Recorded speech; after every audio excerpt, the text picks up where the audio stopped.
Movie की शुरुआत में एक छोटे बच्चे को दिखाते हैं। यही इस मूवी का हीरो है और अभी अभी फ्रेश पैदा हुआ है। वो एक बबल जैसा दिखने वाले प्लास्टिक डोम के अंदर होता है। कारण ये है कि उसमें इम्यूनिटी बिल्कुल 0% होती है। पिछले 2 साल में ये शब्द आपने लगभग रोज सुना होगा। रोग से लड़ने के लिए शरीर में जो क्षमता होती है उसे इम्यूनिटी कहते हैं और ये पैदाइशी क्षमता होती है। जब हमें बुखार या कोई रोग होता है तो हमारा शरीर इस इम्यूनिटी की मदद से उस रोग के कीटाणु को खत्म कर देता है और हमें बचाता है। पर इस बच्चे में बिल्कुल भी इम्यूनिटी नहीं होती, इसलिए उसे एक प्लास्टिक डोम के अंदर रखा होता है ताकि उसे कोई भी कीटाणु अटैक न कर सके। गलती से भी उसके शरीर में अगर कोई बैक्टीरिया वायरस घुस गया तो उसकी बहुत बुरी हालत हो सकती है, तो उसे हमेशा इस सुरक्षा कवच के अंदर रखा जाता है। इस बच्चे का नाम है जिमी। कट करके दिखाते हैं कि जिमी अब 4 साल का हो गया है और अब पहली बार अपने घर आ रहा होता है। 4 साल तक वो शायद हॉस्पिटल में ही पल रहा था। डोम के अंदर रखकर ही उसे घर भी लाते हैं। जब उसे गाड़ी से उतारते हैं तो वहाँ कुछ बच्चे खेल रहे होते हैं। गलती से उनकी बॉल जिमी की ओर आ जाती है। तब उसकी माँ बॉल को पकड़कर देखिए तो क्या कर रही है, बॉल को पंचर कर देती है और अपने बेटे की सेफ्टी को लेकर वो बहुत ही सीरियस होती है। कट करके दिखाते हैं कि जिमी को घर के अंदर ले आए हैं। तब जाकर वो चैन की सांस लेती है कि चलो किसी तरह इसे सेफली घर ले आए। उसकी माँ ने उसके लिए एक अलग ही कमरा तैयार किया होता है जहाँ उसके बेड के चारों तरफ एक प्रोटेक्टिव कवर होता है। उसके अंदर जिमी की जरूरत की सारी चीजें होती हैं, जैसे उसके खेलने की चीजें, उसके पढ़ने के लिए बुक्स, उसके कपड़े, लगभग सब कुछ होता है। लेकिन प्यार से वो उसे अपने हाथ से सहला भी नहीं सकते। उसके लिए भी उन्हें एक भारी ग्लव्स पहनने पड़ते हैं। कट करके दिखाते हैं कि अब जिमी बड़ा हो जाता है और वो 12 साल का हो गया होता है। घर के अंदर प्लास्टिक के बड़े बड़े ट्यूब्स रखे गए होते हैं जिनके अंदर से जिमी एक जगह से दूसरी जगह जा सकता है। वो हॉल में बैठकर अपनी माँ के साथ टीवी देखता है और इसी तरह डोम के अंदर वो पल रहा होता है और उसकी माँ उसकी सुरक्षा का बहुत ध्यान रखती है। उस एरिया के कुछ बच्चे जिमी का डोम देखकर खुद भी प्लास्टिक कवर पहनकर उसका बहुत मजाक उड़ाने लगते हैं। बबल जैसे डोम की वजह से वो उसे बबल बॉय कहकर चिढ़ाते रहते हैं। अब जिमी की माँ गुस्सा होकर उन बच्चों पर पानी डाल देती है और वहाँ से उन्हें भगा देती है। कट करके दिखाते हैं कि जिमी की माँ उसे खाना देती है। खाना भी एक बड़े ट्यूब जैसे रास्ते से उसे दिया जाता है। फिर वो ट्यूब का लिड बंद करके एक बटन दबाती है जिससे अंदर एक गैस फैलती है। ये गैस एक सैनिटाइजर होती है जिससे वो खाने पे लगे सारे बैक्टीरिया खत्म कर देता है। उसके बाद ही जिमी खाना शुरू करता है। अब इस डोम के अंदर वो कुछ और साल गुजारता है। कट करके दिखाते हैं कि अब वो 18 साल का जवान हो गया होता है। एक दिन वो मजे से गिटार बजाकर गाना सुन रहा होता है। अब कट करके दिखाते हैं कि उसी वक्त उसके पास वाले घर में एक नई फैमिली आती है। उनके घर में जिमी की उम्र वाली एक लड़की भी होती है और वही इस मूवी की हीरोइन क्लोई है। उसे देखकर अपने जिमी की तो नींद ही उड़ जाती है। उसका लव एट फर्स्ट साइट हो जाता है। वो रोज अपनी खिड़की से उसे देखने लगता है और इसी तरह वो एक दिन देख रहा होता है कि क्लोई अचानक से उसे मुड़कर देख लेती है। फिर क्या, वो वही करता है जो इस सिचुएशन में सभी लड़के करने लगते हैं। वो खिड़की साफ करने की एक्टिंग करने लगता है। इस लव स्टोरी के बीच एक दिन क्लोई अपने दोस्तों के साथ कार में अपने घर आती है। उसका एक दोस्त कहता है, हे क्लोई, तुम्हारा जो पड़ोसी है वो हमेशा एक कवर में बंद रहता है। उसे हम बबल बॉय कहते हैं क्योंकि वो एक बबल जैसी चीज के अंदर ही रहता है। वो घर से बाहर नहीं निकलता। लगता है वो अपने घर में पूरी जिंदगी काटेगा। एकदम डरपोक लड़का है। इतने में दूसरा कहता है, हाँ यार तूने बिल्कुल ठीक कहा। एक्चुअली वो इंसान ही नहीं है, वो एक एलियन है। इसलिए उसकी माँ उसे किसी और से मिलने जुलने ही नहीं देती। अपने दोस्तों की बातें सुनकर क्लोई जरा चिढ़ जाती है और कहती है, अरे चुप रहो यार, किसी की बीमारी का इस तरह मजाक नहीं उड़ाना चाहिए। क्या तुम नहीं जानते कि जन्म से उसके शरीर में इम्यूनिटी बिल्कुल नहीं है। एक भी कीटाणु अगर अंदर चला गया तो बेचारे की जान को खतरा हो सकता है। इसीलिए उसके पेरेंट्स उसे बहुत सेफली रखते हैं और तुम इडियट्स की तरह उसका मजाक उड़ा रहे हो। थोड़ा दिमाग से काम लिया करो। इस तरह वो उन्हें डांट कर घर के अंदर चली जाती है। अब कट करके दिखाते हैं कि क्लोई जिमी के बारे में सोच रही होती है। वो ये जानना चाहती है कि सारा दिन जिमी अपने डोम के अंदर बैठा रहता है और करता क्या होगा। जानने के लिए वो एक दिन जिमी के घर चली जाती है और दरवाजा खटखटाती है। कट करके दिखाते हैं कि जिमी के डैड दरवाजा खोलते हैं। वो कोई इंटरेस्टिंग सी किताब पढ़ रहे होते हैं और उनका ध्यान क्लोई की तरफ बिल्कुल नहीं जाता। दरवाजा खोलकर वो चले जाते हैं। अब क्लोई सीधे जिमी के कमरे में जाती है। वहाँ का माहौल देखकर वो तो हैरान रह जाती है कि ये सब कुछ है क्या। क्लोई को वहाँ देखकर जिमी भी चौंक जाता है क्योंकि वो पहली बार अपनी उम्र की किसी लड़की को देख रहा होता है। वो तो एकदम फ्रीज हो जाता है। लेकिन क्लोई जिमी को अजूबे की तरह नहीं देखती। वो जिमी को नॉर्मल लड़का मानती है और उसी तरह उसके साथ बिहेव करती है। दोनों बहुत मजे से बातें करते हैं और हंसी मजाक चल रही होती है। कुछ देर बाद क्लोई विदा लेती है और कहती है, तुमसे मिलकर मजा आया, तो फिर कल मिलेंगे। और ये कहकर वो चली जाती है। उसके जाने के बाद जिमी की माँ उसके डोम का कवर खूब क्लीन करती है और सैनिटाइजर से पूरा साफ करती है। उसे इस बात का डर होता है कि क्लोई के मुंह से या नाक से निकले हुए कीटाणु इस पर न लग गए हो, और अगर लग गए हो तो वो जिमी को अटैक कर सकते हैं, इसीलिए वो उसको अच्छे से साफ कर रही होती है। अगले दिन क्लोई फिर वहाँ आती है और जिमी से खूब बातें करती है। दोनों बहुत घुल मिल जाते हैं। अब जिमी उसे गिटार बजाना भी सिखाता है। इसी तरह जिमी अपनी नई फ्रेंडशिप बहुत ही एंजॉय कर रहा होता है। एक दिन क्लोई जिमी के घर आती है और उसके साथ एक लड़का भी होता है। क्लोई उसे इंट्रोड्यूस करती है और जिमी से कहती है ये मार्क है और एक बहुत ही बड़ा सिंगर है और मैं इसी से शादी करने वाली हूँ। बस ये सुनकर जिमी का तो दिल ही टूट जाता है, क्योंकि वो क्लोई से मिलने के बाद उससे बहुत प्यार करने लगा था, पर अब उसे किसी और के साथ देखकर वो बहुत ही दुखी हो जाता है। इतने में क्लोई कहती है हम डिनर पर जा रहे हैं, मैं तुमसे बाद में मिलूंगी, ओके। अब ये कहकर क्लोई और मार्क चले जाते हैं। 2-3 दिन बाद क्लोई जिमी से मिलने फिर आती है और कहती है मेरी शादी मार्क के साथ फिक्स हो गई है और 3 दिन बाद मेरी शादी है और वो भी नायग्रा फॉल्स में, तुम्हें भी जरूर आना पड़ेगा। ये सुनकर जिमी मायूस हो जाता है और उसे फ्रस्ट्रेशन होने लगती है और गुस्से में न जाने वो क्लोई को क्या क्या कह जाता है। क्लोई समझ नहीं पाती कि वो अचानक इस तरह क्यों बिहेव कर रहा है। उसके गुस्से की वजह को भी वो नहीं जानती और वो भी अपसेट होकर वहाँ से चली जाती है। उसके जाने के बाद जिमी उसे भूल नहीं पाता। तब वो हमारे फिल्मी हीरो की तरह फैसला करता है कि किसी भी तरह मैं उसकी शादी को रोक दूंगा, पर वो अपने डोम से बाहर तो निकल नहीं सकता। फिर वो क्लोई के पास और वो भी नायग्रा फॉल्स कैसे पहुंचेगा? और इतना ही नहीं, उसके तो कोई दोस्त भी नहीं होते जो उसकी मदद कर सके। पर जिमी बहुत ही इंटेलिजेंट होता है। वो एक ऐसा सूट डिजाइन करता है जिससे उसकी बॉडी को प्रोटेक्शन मिल सके और जिसे वो पहनकर घूम फिर सके। अब लड़की के चक्कर के कारण वो उसी रात उस सूट को तैयार कर लेता है और सुबह होते ही वो बिना किसी को बताए घर से निकल जाता है। उसके पेरेंट्स को पता चलता तो वो उसे बाहर जाने के लिए कभी अलाउ नहीं करते और इसी वजह से वो चुपचाप वहाँ से निकल जाता है। कट करके दिखाते हैं कि वो बाहर की दुनिया में पहली बार कदम रखने चला गया और उसका चेहरा और मन दोनों ही खिल जाते हैं। 18 साल से वो घर के अंदर ही बंद था और घर से बाहर निकलकर उसका खुशी का ठिकाना नहीं होता और इसी खुशी के साथ वो उस जगह से निकल जाता है। कट करके दिखाते हैं कि वो अपने घर से कुछ दूर एक बस स्टॉप पर पहुंच जाता है और वहाँ टिकट्स देने वाला आदमी से कहता है मैं नायग्रा फॉल्स जाना चाहता हूँ, उसके लिए कहाँ से बस मिलेगी? वो आदमी कहता है बस तो जरूर मिलेगी, पर तुम्हें वहाँ जाने के लिए $500 लगेंगे। अब जिमी कहता है उतने पैसे तो नहीं है मेरे पास। वो आदमी चिढ़कर कहता है पैसे के बिना कुछ नहीं हो सकता, बस में जाना है तो पैसे लाओ या फिर सड़क के बीच में जाकर खड़े जाओ, फिर तुम बस में चढ़ो या तुम पर बस चढ़े। इस तरह बेहुदा का जोक करके वो जिमी को वहाँ से जाने को कहता है। उस आदमी की बात सुनकर जिमी परेशान हो जाता है और मायूस होकर वहाँ से लौट रहा होता है। तभी एक बस उससे टकरा जाती है, पर उसका बबल कवर उसकी सुरक्षा कर लेता है और उसको बचा लेता है। उस बस से कुछ लड़के उतरते हैं और जिमी के पास आते हैं। वे शायद किसी टूर पे निकले हैं। पास आकर वे हैरान हो जाते हैं कि ये लड़का इसके अंदर कर क्या रहा है। जो भी हो, जिमी इस बड़े एक्सीडेंट से बच गया होता है और उसका बबल भी बिल्कुल ठीक था। इतना ही नहीं, अगर उसे कुछ होता तो बस के ड्राइवर को भी जेल हो जाती। और कुछ देर उनसे बात करने के बाद वो बताता है कि मैं अपनी गर्लफ्रेंड की शादी रोकने जा रहा हूँ और मुझे नायग्रा फॉल्स जाना है, क्या आप लोग मुझे वहाँ तक लिफ्ट दे सकते हैं? लड़के कहते हैं अरे वाह, व्हाट अ कोइंसिडेंट, हम भी तो उसी ओर जा रहे हैं, हम तुम्हें वहाँ जरूर ले जाएंगे। जिमी बहुत ही खुश हो जाता है। फिर वे जिमी को अपने बस में लेके जाते हैं और बस के अंदर सब खुश हो जाते हैं और उन लोगों का नाच गाना चल रहा होता है। अब कट करके दिखाते हैं कि घर में जिमी की माँ उसके लिए नाश्ता लेकर आती है, पर जिमी को वहाँ ना पाकर वो चिल्लाने लगती है और सारा घर सर पे उठा लेती है। कट करके फिर जिमी को दिखाते हैं जो उन लड़कों के साथ मजे में बस में जा रहा होता है। उस ग्रुप की एक लड़की से वो कहता है हे तुम बहुत सुंदर हो, मेरे साथ चलोगी? ये सुनकर उस लड़की को अजीब लगता है और जिमी का कोई फ्रेंड नहीं होता और वो जानता ही नहीं कि दूसरों से कैसी बात करनी चाहिए। उसकी बात करने का तरीका उन लोगों को अजीब लगता है। वो लड़की अपने साथियों से कहती है कि ये लड़का मुझे ठीक नहीं लग रहा, ये मुझे अपने साथ चलने को कह रहा है। इस बात से चिढ़कर उस ग्रुप के लड़के जिमी को रास्ते में ही बस से उतार डालते हैं और उस रेगिस्तान जैसी जगह पर वो बेचारा अकेला पड़ा है। कट करके जिमी की मॉम को दिखाते हैं जो पुलिस को फोन करती है और बताती है कि मेरा बेटा लापता हो गया है, प्लीज उसे ढूंढ लीजिए। कट करके जिमी को दिखाते हैं उसकी समझ में नहीं आता कि उसकी किस गलती के कारण उन लोगों ने उसे बस से बाहर डाल दिया। अब बाहर की दुनिया का चाल चलन उसे बिल्कुल अजीब लगता है और बाहर की दुनिया वालों को उल्टा वो अजीब लग रहा होता है। वो उसी बस के रास्ते में चलने लगता है। तभी देखता है कि रास्ते में एक आदमी अपनी बाइक ठीक कर रहा होता है। जिमी उससे मदद मांगता है। इसे देखते ही वो आदमी डर जाता है और हाथ में एक चाकू लिए जिमी को धमकाता है और कहता है कौन हो तुम, एलियन हो क्या, मुझे किडनैप करने आए हो? मेरे पास मत आना वरना चाकू से मार डालूंगा। कट करके दिखाते हैं कि बस के लोग एक जगह पर पहुंच जाते हैं। वे आर्कियोलॉजी के स्टूडेंट होते हैं और किसी रिसर्च ट्रिप पर आए हुए होते हैं। उस जगह पर वो कोई पुरानी इंस्क्रिप्शन को देख रहे होते हैं। उनका प्रोफेसर कहता है देखो, उस जमाने में लोग भगवान को इसी रूप में दर्शाते थे। उनके चारों ओर रोशनी का एक चक्र होता है और भगवान हमेशा उसी चक्र के अंदर होते हैं।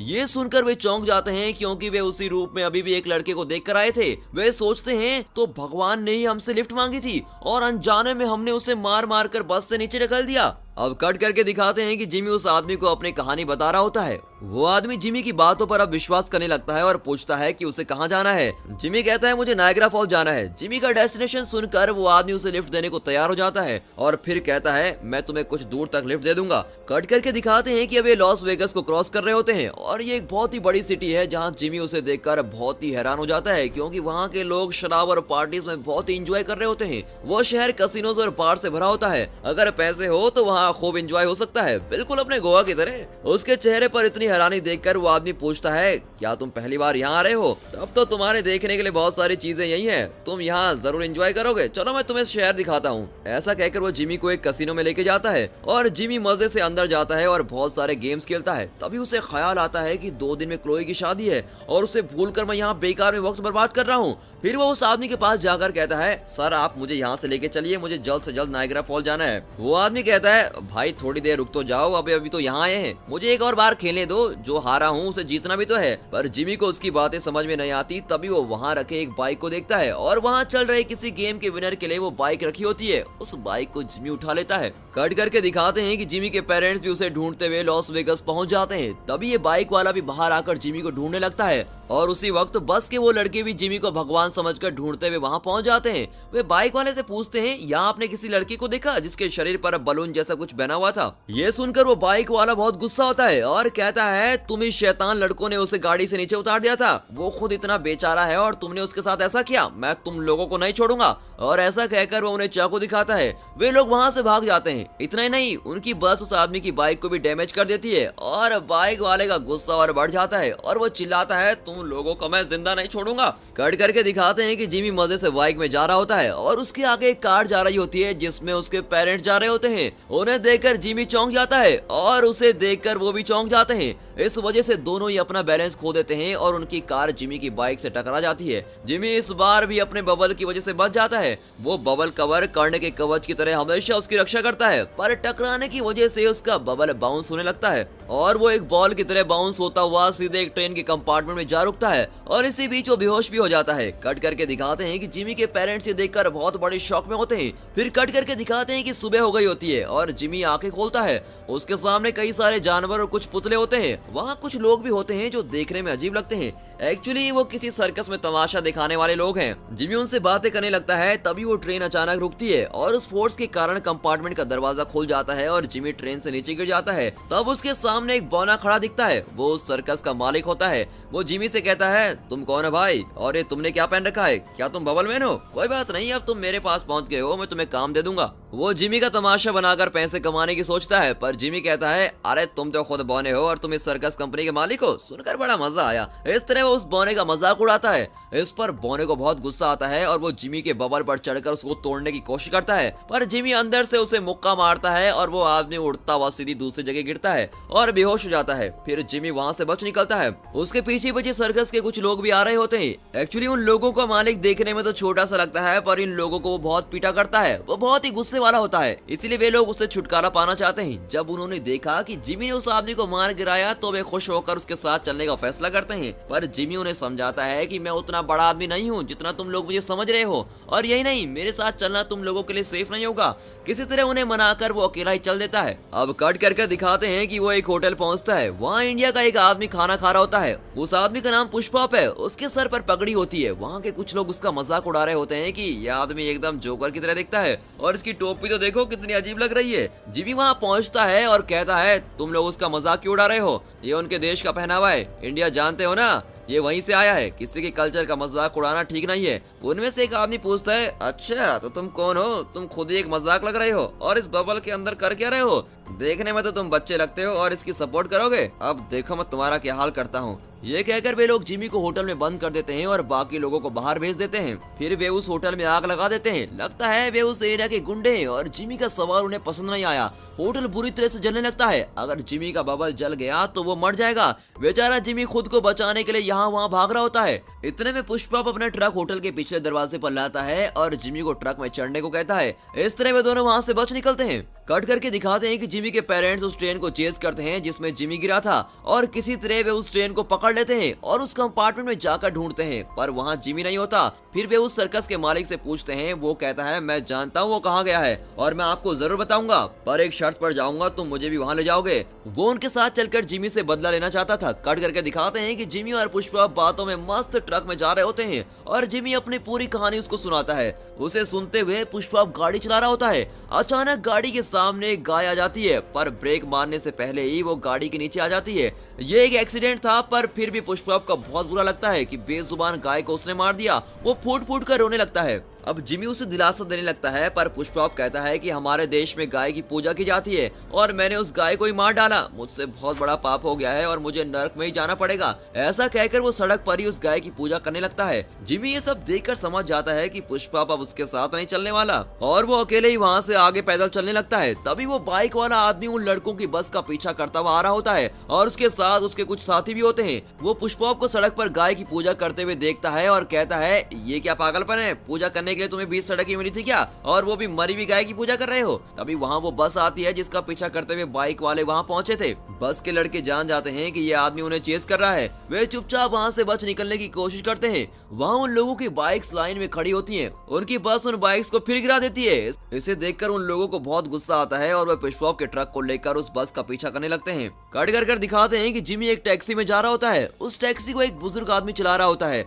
और उसी के भरोसे जिमी नायग्रा फॉल्स जा रहा होता है। कट कर दिखाते हैं कि बाइक वाले पुष्पा की ट्रक में बस का पीछा कर रहे होते हैं। फिर दिखाते हैं कि जिमी के पेरेंट्स उस बॉने को साथ लेकर जिमी को ढूंढ रहे होते हैं। अब जिमी एक होटल से खाना खरीदकर वापस आ रहा होता है। इतने में बस वाले लड़के आ जाते हैं और जिमी को देखकर वो उसके पैर पर गिरकर कहते हैं, हे भगवान, हम आपकी तलाश में थे, हम यहाँ आ गए हैं, हे भगवान हमारी बस में चढ़ जाए। वे जिमी को उठाकर अपनी बस में लेके जाते हैं और उससे पूछते हैं, ये कैसा गोला है जो आपने अपने शरीर में पहन रखा है, ये भारी होगा ना, इसे तोड़कर हम आपका वजन कम करते हैं, ये सेवा करने का मौका हमें जरूर दीजिए। और ये कहकर वो बबल को तोड़ने लगते हैं। तभी वहाँ सर्कस के लोग भी आ जाते हैं। जिमी ने उन्हें उनके मालिक से बचाया था, इसीलिए वे अब जिमी को उन लोगों से बचाने में लग जाते हैं। इसी वजह से दोनों ग्रुप में लड़ाई हो जाती है। सिचुएशन अब बहुत ही खराब हो गई होती है। कट करके क्लोई को दिखाते हैं जो टीवी न्यूज देख रही होती है। वो चैनल चेंज करती है, पर चैनल में बबल से रिलेटेड ऐड चल रहे होते हैं। जब भी कोई बबल का जिक्र होता है तो क्लोई को जिमी की याद आने लगती है। वो सोचती है, मुझे इस तरह नाराज होकर नहीं आना चाहिए था, वो हमेशा मेरे सपनों में क्यों आता है, लगता है मैं उससे बहुत मिस करने लगी हूँ। कट करके दिखाते हैं कि लड़कों और सर्कस वालों के झगड़े के बीच बाइक वाले भी वहाँ पहुँच जाते हैं और अब वे सब एक दूसरे से लड़ने लगते हैं।